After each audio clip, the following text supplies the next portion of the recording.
Hello Reformers and welcome back to Phantasy Calradia, and just a small reminder that there is a vote currently going on. You can check out the description for the link to that, and otherwise I've been doing a little bit of changing here.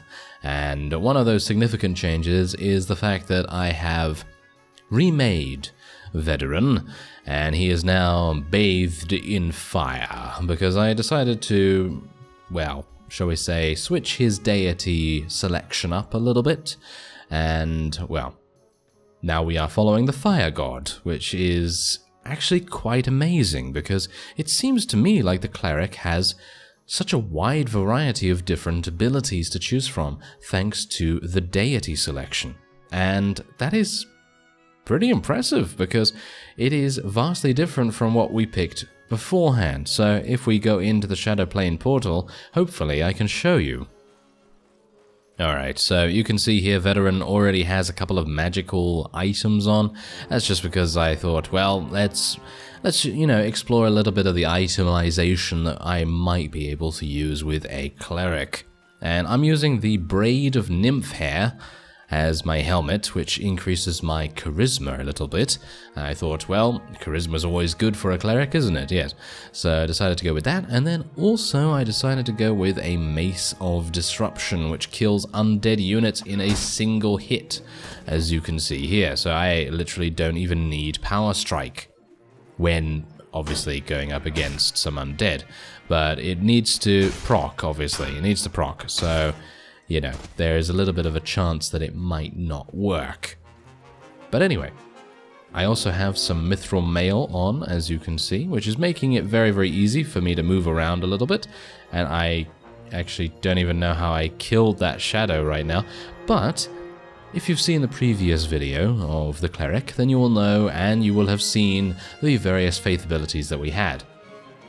Now here is very, very different. Causes damage to the caster and nearby troops, then slowly regenerates them. Isn't that amazing? So there you go, I've used Cauterize. So now we're going to gain back HP, and, well, everyone else is as well. So a bit of a double-edged sword there, I would dare say. So that is a pretty awesome ability to begin with, and I mean, you can see the Mace of Disruption doing its absolutely fantastic work right there. And then of course we have this Fireball spell as well, so I can even use this if I actually, yes, if I can actually do damage. Amusingly enough. Okay, yeah, no, I don't have any more. I don't have any more faith power. Yes, unfortunately it is pretty hungry in terms of its costs, but that's okay, because you can summon this anytime you like. And I mean, just see, look at the damage. The damage is pretty fantastic for a multi-damage spell.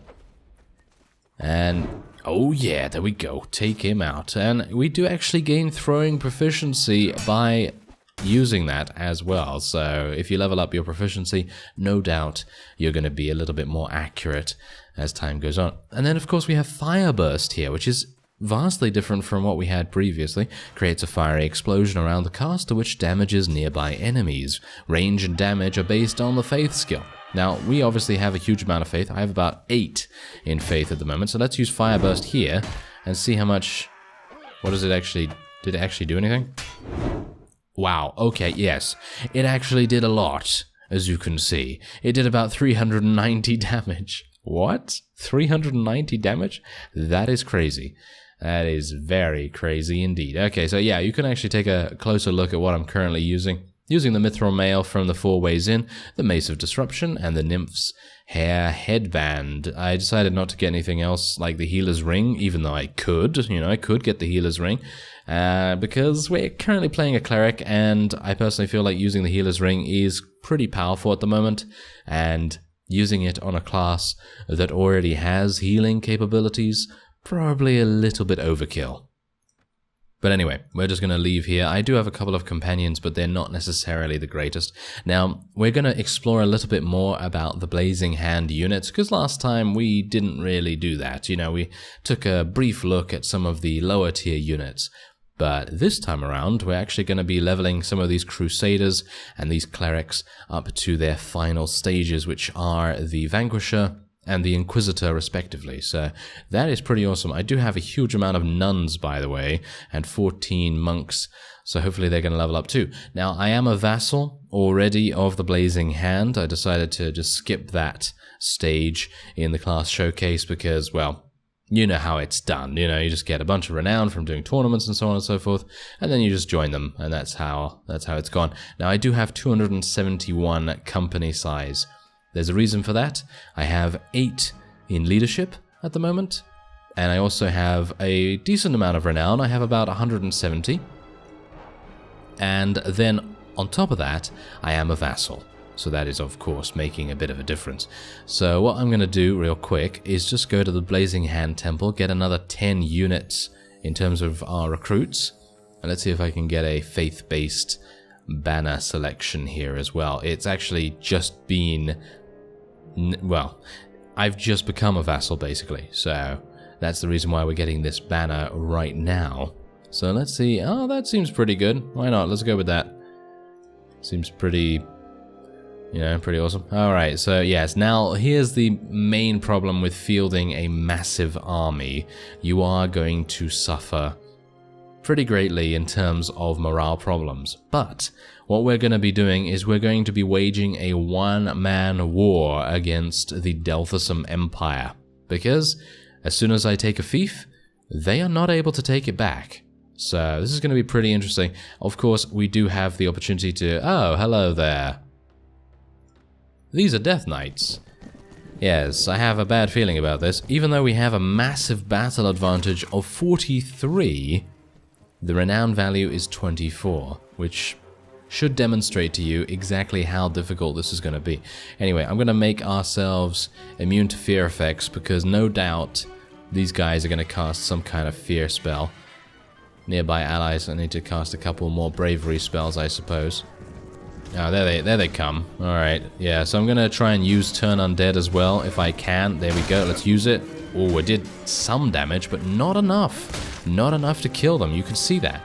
Absolutely insane amounts of damage being dealt, but still, they are extremely difficult to take out. So let's tell all of our forces to charge in now, because we're going to need them to do that. Let's do a little bit of a cauterize here to, you know, restore our HP around us, as well as, you know, obviously help out our forces. Let's get a couple more. Now, bear in mind that most of my forces are also equipped with healing capabilities, but they're most likely not going to be using the same fire spells that I am using. And that's exactly what I mean. At the beginning of the episode, I was just absolutely... I don't know, surprised, shocked, something along those lines, about the sheer selection choices. There's just so many. There's just insane amounts, and you wouldn't think that to be the case, because you'd think it to change it very minor, you know, very minor changes, but it actually changes all of it. It changes all of your spells, it changes absolutely everything, so it's pretty fantastic. Now, I am going to try and kill this guy, but he's going to deal a lot of damage if we allow him to. There we go. That's what we like to see. Okay, so I also probably want to do something like Fire Burst. I'd like to try out a Fire Burst on one of these guys, because we tried it out on some looters, and obviously the looters are not going to be extremely difficult to kill, so using that ability on them, it was a bit of a waste, I guess. Alright, so yeah, we've already eliminated them. Unfortunately, I don't have much in the way of medicinal skills, so we did just lose 20 units, but we do have a pretty big army as it is, so it's not really a big deal. Anyway, I think we're done very, very soon, so yeah, that's a bit of a shame. Unfortunately, not able to use Fire Burst. I'd like to see what Protection of Cold does. Raises the caster's and nearby allies' resistance to cold damage and fire damage. So if I want to, I can cast this like that, and then cast this like that, yeah, and then apparently we've got the benefits of that, which is insane in itself, because that means that mages and necromancers and any kind of magic user is going to have a pretty big problem on their hands. And oh, okay, apparently we do have another one of these to go as well, but there's only a handful of them. There's only 11, so we should be absolutely fine. Ah, well, this is pretty amazing. Look at this. So after the victory, the obviously, the kind of obvious victory that we were going to have against those 11 enemies, we now have access to Azure Gems and Dawn Gems.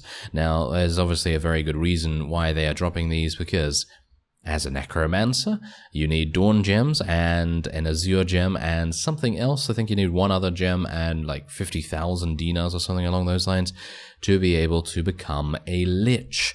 And so these guys are obviously dropping that. Pretty awesome. Pretty awesome that you can actually gain those out in the wild, so to speak, because I actually thought you needed to go to the 4 ways in to be able to do that.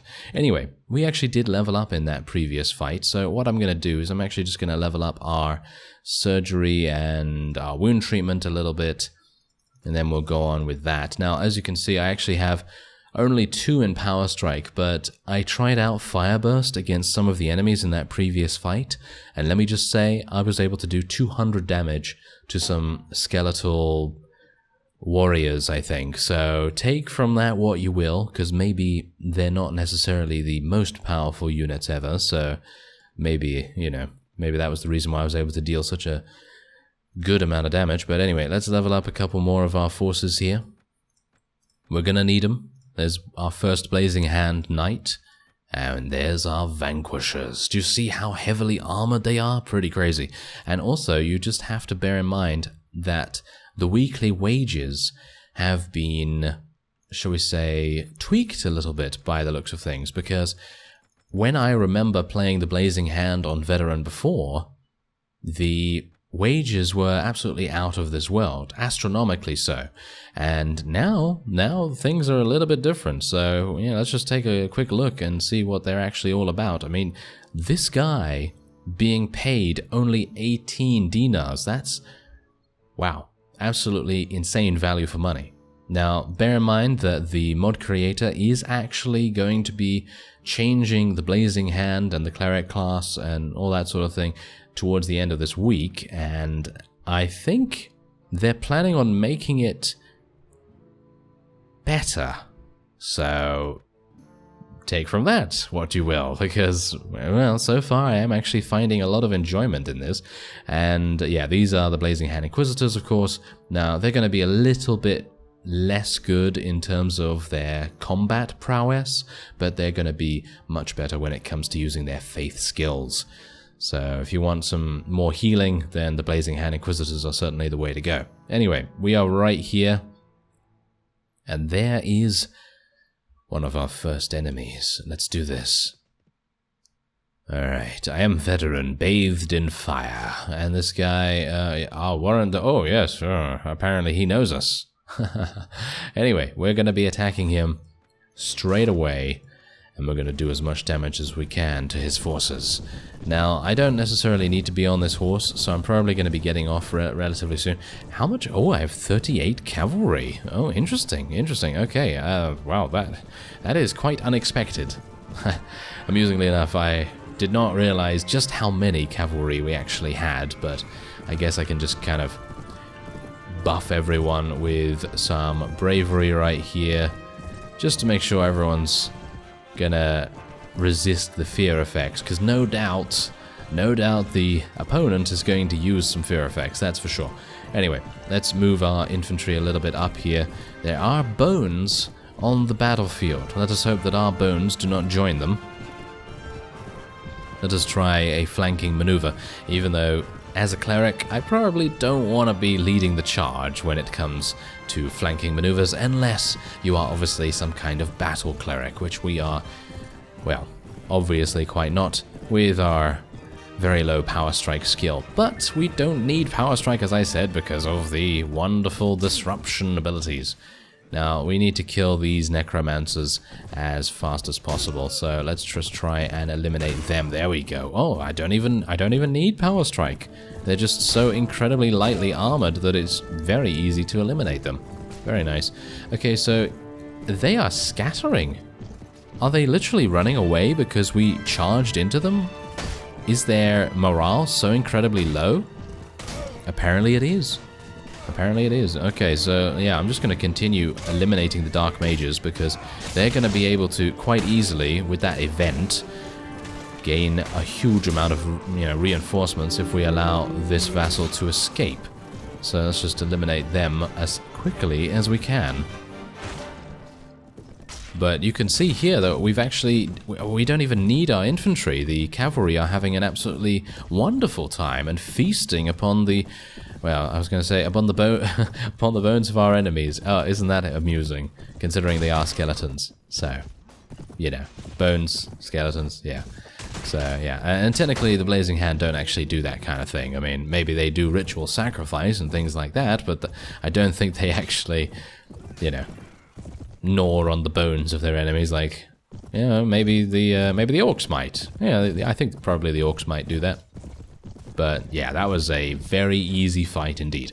Literally no casualties whatsoever, but that is to be expected, I feel, because I think for the Delthusum Empire, the Blazing Hand are certainly going to be one of the most difficult, if not the most difficult, factions to deal with.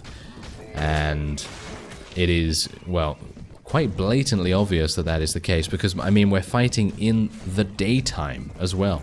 So if you fight in the daytime, obviously all of their weapon proficiencies and various things are going to go down, and if they're fighting at night, then they're going to go up, and, well, this is, wow, very easy indeed. Okay, I'm going to need to try out a couple of things here. So I'm literally just going to charge in, and then I'm going to get off my mount. I'm going to try a couple of fire bursts, and maybe we can get a little bit of extra experience as well. I think that would be pretty advantageous, because I'd like to get a little bit, a couple of levels, level up our intelligence a little bit more now, because right now I've basically just pumped up charisma as much as possible. Okay, let's use turn undead here. There we go. We just killed how many? I don't even know. Probably, what, 20 of them or something? Well, that was pretty insane. And I mean, my weapon proficiencies are absolutely abysmal as well, so bear that in mind. But it's just because of our magic that we have been able to survive so far.